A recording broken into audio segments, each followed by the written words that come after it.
About 52 million people go into the gym every year, and roughly 12% of all new gym memberships actually start in January. I remember when I was a gym newbie and I made all the mistakes in the book, and I used to cycle with my mom all the time, but the weightlifting part of the gym was always the most intimidating thing for me. Now, after you watch and listen to this podcast, I can guarantee you a couple things. One, you're going to enter the gym a lot more confident than you might be right now. And two, you'll have the sense of direction that you need to change your muscle to fat ratio. And this is something that I always talk about because a lot of people want to popularize dropping 20 pounds, dropping 30 pounds, dropping weight, right?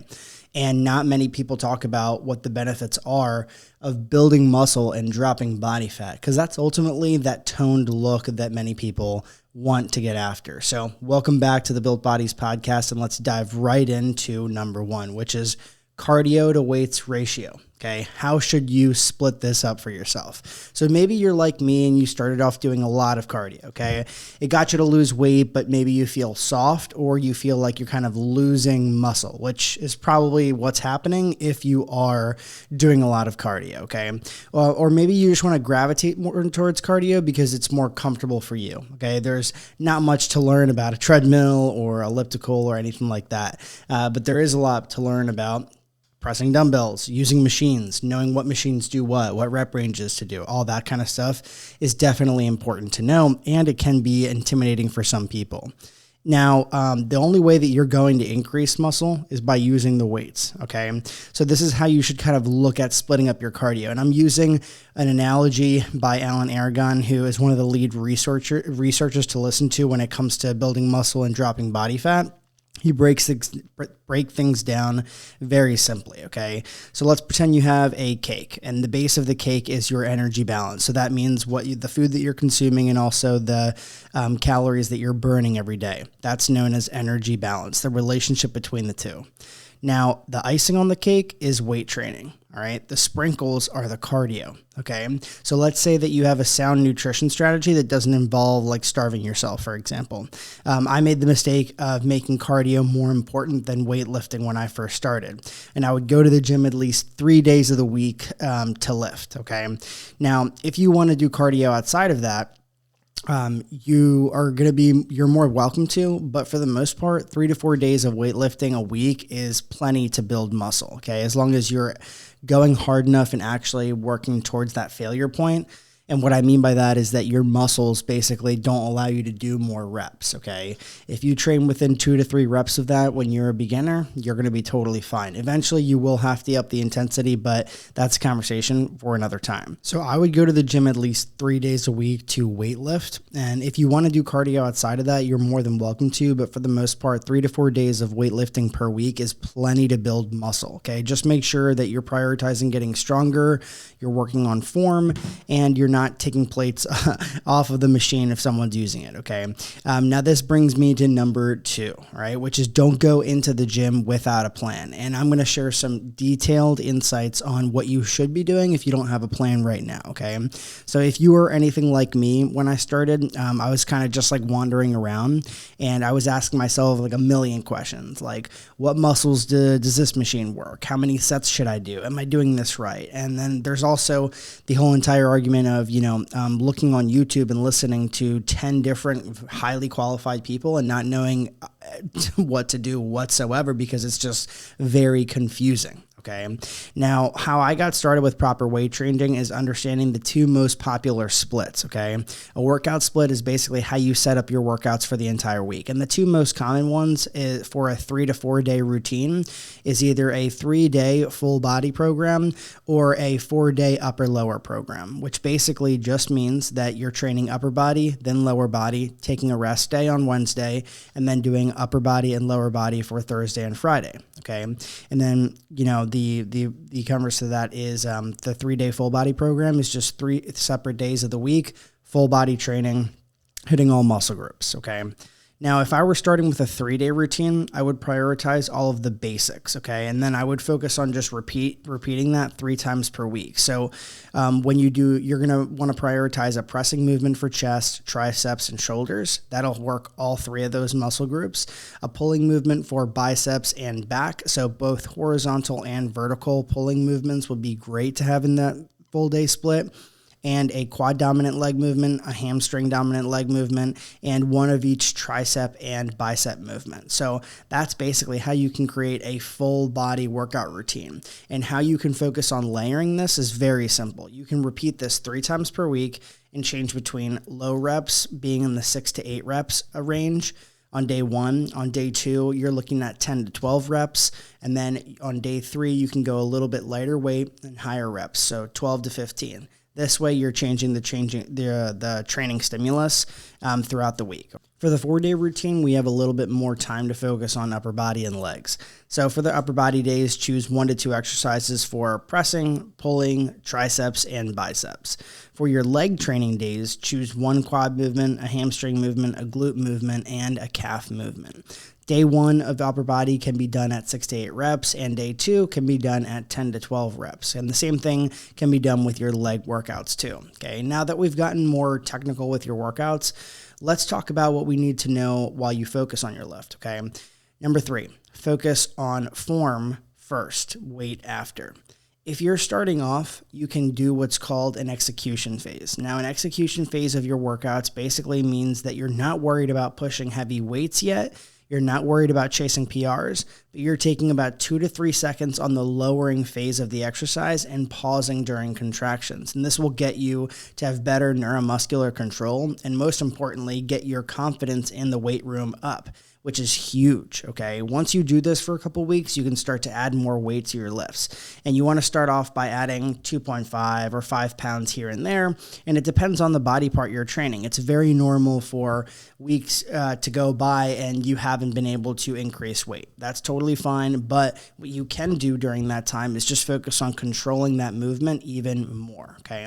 But how you want to gauge how heavy you go is by how close to failure you're actually training. And failing, like I mentioned before, is the point where your muscles are not able to complete another rep. One exercise you can go do and find your failure point is by taking an exercise you're comfortable with and that's safe to go to failure on. And this could be like bicep curls or leg extension machine, okay? If you fail these movements, it's very safe for you to just do that and go back to the normal starting position or rack your dumbbells. You want to pick a weight that you can go until your muscles stop giving you more reps, okay? Now sit there and really try and do this, okay? Now that you know what that failure point feels like, you should spend most of your sets 2 to 3 reps shy of what that feels like, okay? Now that we've covered the tactical aspect of the gym, it's time for you to understand the lingo and the culture of the gym. And I wanted to include this one in here because it does make a lot of sense to know these types of things, because I feel like most of the reason why a lot of people hesitate going to the gym is because, one, they don't have a good connection to the people there. So maybe you're going in there and automatically maybe assuming certain things about people that you see there. Maybe you're not having fun. It's not a friendly place for you. Everyone seems intimidating. And this can really prevent people from continuing to show up for themselves. So that's why I wanted to include this. So number 4 is understanding the lay of the land, all right? And there are a couple unspoken gym rules that most people don't know about. And I've been made fun of for doing pretty much all of these, so that's exactly why I wanted to cover them, so that you don't make the same mistakes that I did, okay? It's common courtesy to ask someone if you go up and grab a weight off someone's rack, okay? Now, yes, this isn't technically their weight, but you don't have to do this either, right? You can just be a dick if you want to. That's totally fine. But the reason I wanted to include this in here is because, someone could plan on using the weight that's on their own rack, okay? And this could be a bench press rack, this could be a squat rack, and I just feel like it's common courtesy in my personal experience to go ahead and ask, because as someone who's kind of strong, I've used all the plates that I have available to me on those racks, and some other times I haven't been able to because people come and grab them, right? Now, I'm not going to make a scene about it. I'm not going to be like, yo, don't touch that weight, it's mine, whatever. However, you'll only be more cool and understood, and people will respect you more if you go out of your way to ask someone, yo, is it cool if I grab this weight? I feel like that's just something that most people don't do. I would also focus on re-racking your weights. Trust me, this is a cardinal sin in the gym, and it's not worth being known as that gym douche that does not rack their weights. I can tell you straight up, and I'll keep that one super short. And if you want to get along with your gym peers, you probably don't want to stand in front of the dumbbell rack while you're doing curls or leg exercises. Okay, I see this one pretty much every single day, and I can tell you straight up that you don't want to be known as that guy, and it's annoying, especially when the gym is empty. All right. So if you have any gym pet peeves and you're watching this on YouTube, feel free to comment down below. And number 5 is going to be don't skip your warm up. Okay. Now we covered training, but we didn't go over how you should be warming up. And many people think that stretching is still the best way to get ready for weights, but that's not entirely the case. You can stretch up to 30 seconds fine, and it's not going to have any negative effects towards your weight training routine. However, the goal of a warm-up should be to increase body temperature, okay? And in terms of research and what's going to be the more beneficial way for us to really try and prevent injuries, increasing body temperature is associated with reducing the risk of injury when exercises. It can be done doing a moderate 5-minute cardio routine warm-up, okay? And you could also do this by doing a dynamic stretching routine that you can go ahead and put together yourself. But one of the things that I like to do is also do acclimation sets, okay? Now, when it comes to acclimation sets, this is a very important concept, okay? And this is basically where you take the first exercise and you're gonna be doing in your workouts, and you're doing 4 to 5 sets of a warm-up, and you're basically acclimating to your first working set, okay? So if we take a deadlift example, right? We know that you can deadlift, let's say you can deadlift 225 pounds or 315, okay? You might start with the bar first, okay? You might start with the bar, do a couple of RDLs to warm up your hamstrings, your glutes, your lower back, and then you're gonna add 25s. Okay, you add 25s to each side and you do a good amount of reps there, okay? Then 45s, okay? Then another 25 on each side on top of those 45. So we have 185 now on the bar.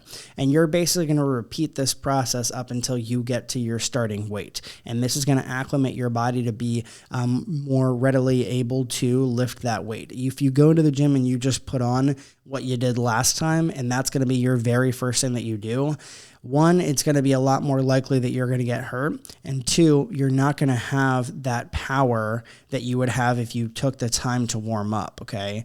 I've tried this myself too, because I used to make this mistake all the time. And when I would warm up, the chances of me getting that lift would be 10 times higher. So I wanted to make sure that I did not skip this one. And that's going to bring us to a close on this podcast.